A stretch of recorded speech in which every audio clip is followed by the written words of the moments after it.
Yes, welcome back to Zodiac Trader.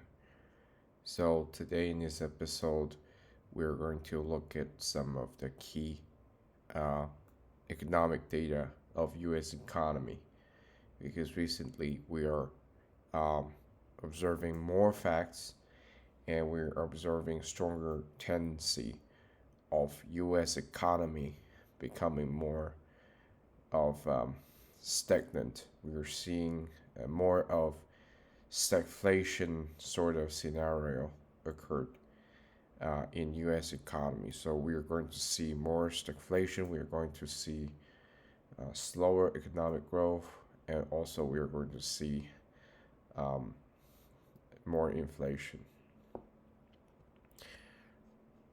So today we will look at this article and to kind of understand, take a good look at what's happening like recently. Okay, so um, my guess is that Trump would be the the biggest factor de facto uh, reason why U.S. is having to encounter this sort of inflation because Trump blindly uh, began to bring tariff to different countries, and that is tariff essentially speaking is inflationary, and that's the reason why hence why we're going to see more inflation coming start from the next quarter because Trump is talking about bringing up his tariff after April. Now we're getting close, so we will keep an eye on the inflation data uh, on like probably next start from next month. So here we see from this article the Federal Reserve's preferred inflation metric rose at a stubborn pace in February, and household demand was weaker than expected, illustrating a more guarded consumer amid growing concerns about finances. So even the Fed has to admit that they're observing a very strong tendency of household demand shrinking. Fed is not seeing as strong Fed is not going to see more of the consuming data. Fed, on the other hand, Fed would have to bear the weaker U.S. economy, which is like the weaker spending power. So so-called core personal consumption expenditure price index, which is PCE, and it excludes food and energy item, and PC rose by 0.4% from January. So something worth noting about PCE is that the Fed, preferably, uh, they keep a very close eye on PCE. So if PC rose by 0.4%, that means the economy system is, definitely they are going to uh, pay a lot more attention to the inflation, and but because they thought, like the Fed, I've been saying this for a long time, like start from last year, the Fed decided that they think that inflation is going to go back to 2%, like slowly and without doing any effort. That they think they have inflation tamed and under control. And I've been saying that they're wrong. The inflation is going to come back up, and now this is all happening.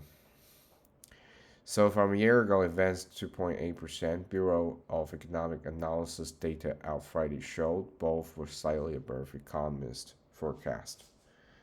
So inflation adjusted consumer spending edged up by 0.1%, and after falling in January by the most in nearly 4 years. Yeah, and economists blame on the bad weather, and yeah, probably aliens as well. So stock futures fell further. Treasury yields remained lower while the dollar held a small gain. Swap traders continue to price in about 2/4 point reduction this year, with the first seen coming in July. So the report points to stubborn inflation just as President Donald Trump planned tariffs risk stoking price pressures even further. His aggressive trade policy, which has tanked sentiment among businesses and consumers, combined with growing signs of households' financial stress, has raised concerns that the economy may fall into stagflation or even recession.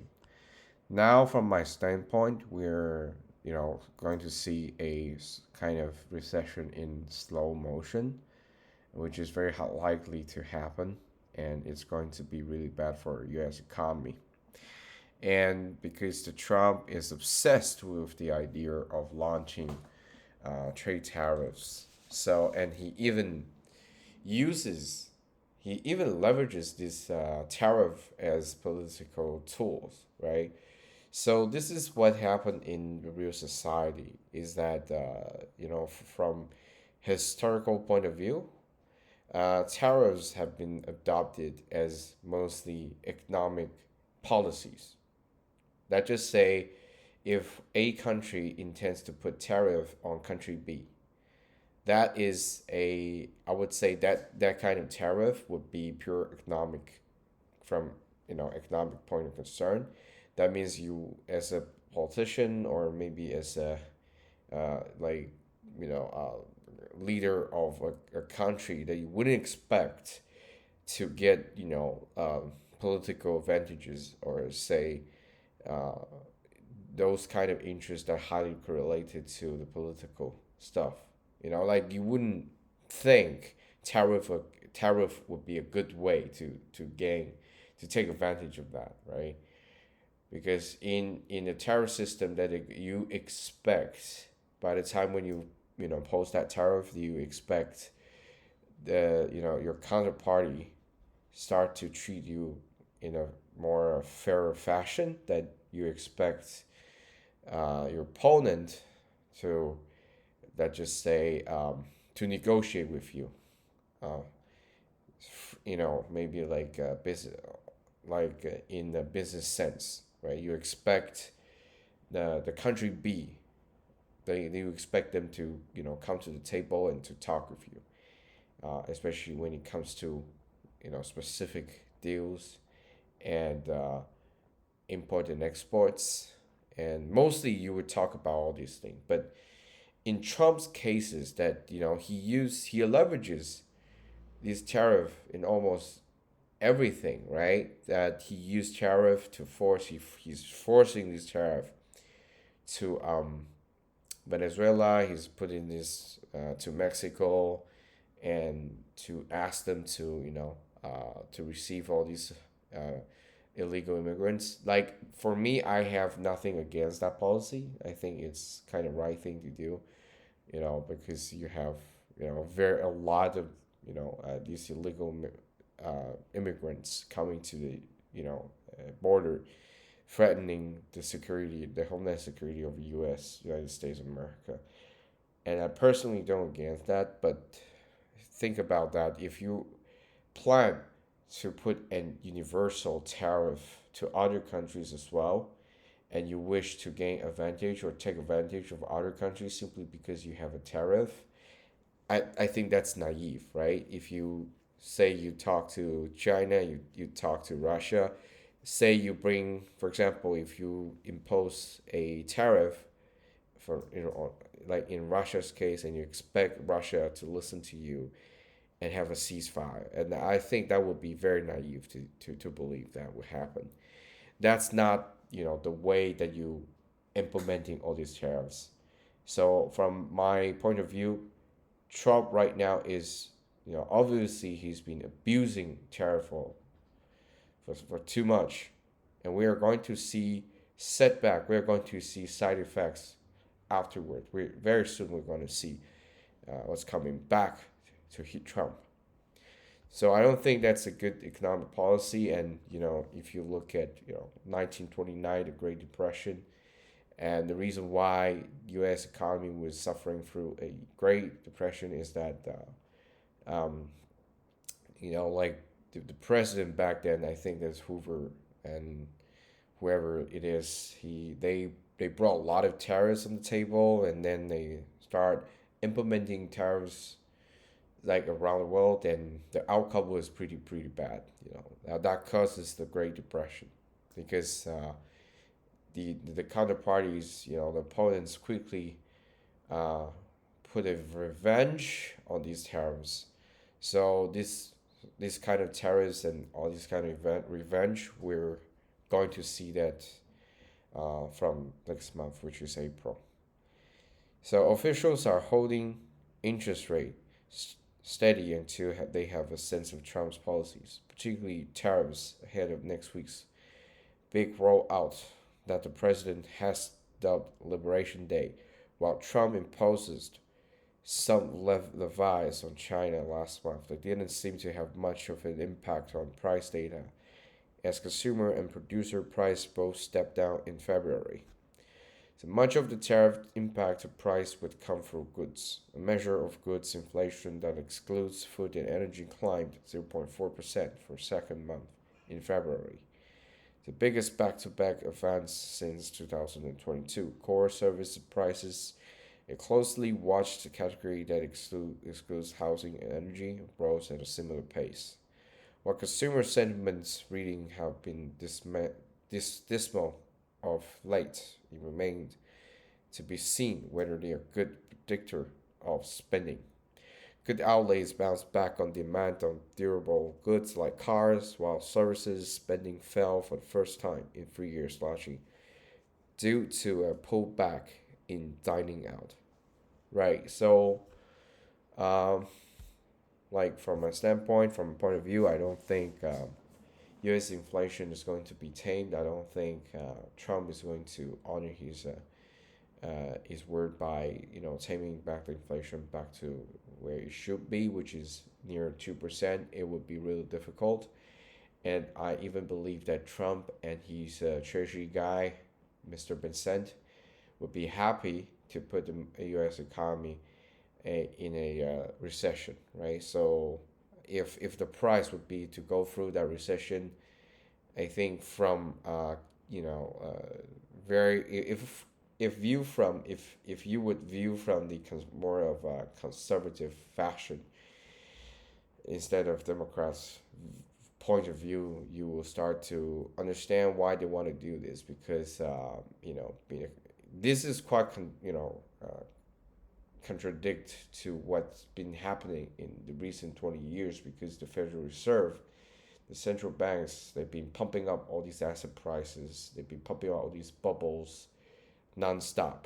So we start, like from all these years, we're very used to having, we are very used to the Federal Reserve putting, for example, like Fed put to comfort the market, to maintain these kind of fake bubble asset, prices.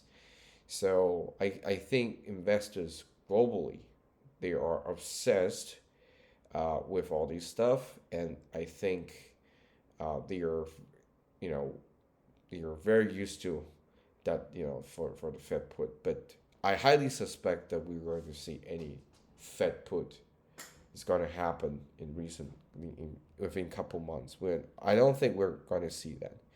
So for those guys for people who don't really understand what Fed put is, here's a very simplified version of it. I hope you will satisfy of this explanation. If not, you can always Google.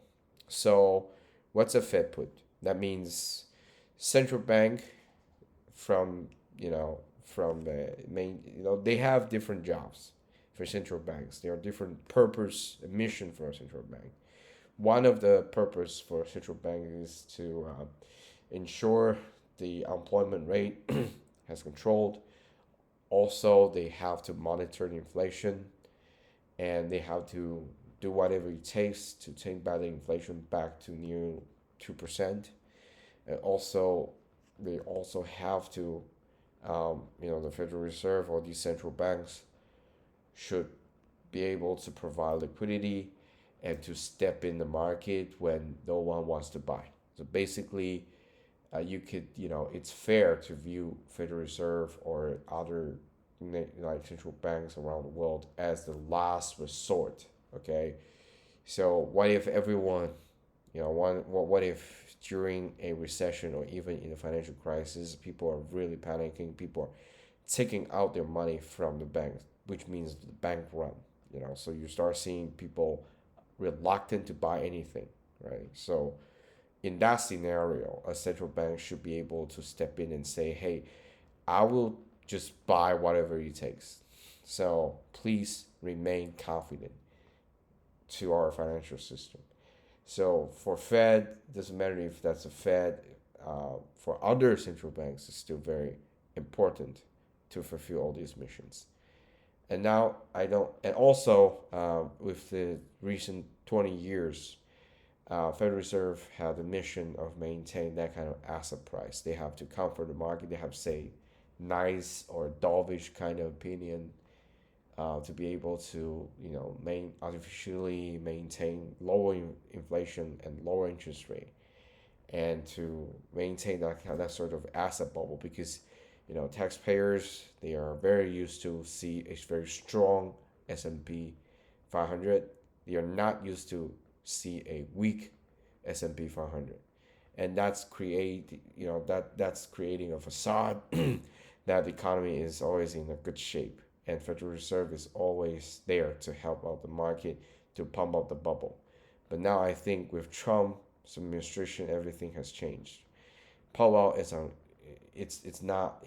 He is reluctant to help out Trump. They have these kind of personal hatred issues because Trump wouldn't shut up, right? Trump criticized Powell for many times, so they had this kind of hatred, and that's the reason why Jerome Powell is he's not lowering interest rate. He is not pumping other liquidity into the market. He's not going to bring Fed puts to the market. But he does promise that we are going to see a shrink, like a cut of like quantity tightening. For that, we're going to see. So today we talk about of this. I'll see you in the next episode. If you like the content, please subscribe. I will see you in the next episode. Goodbye.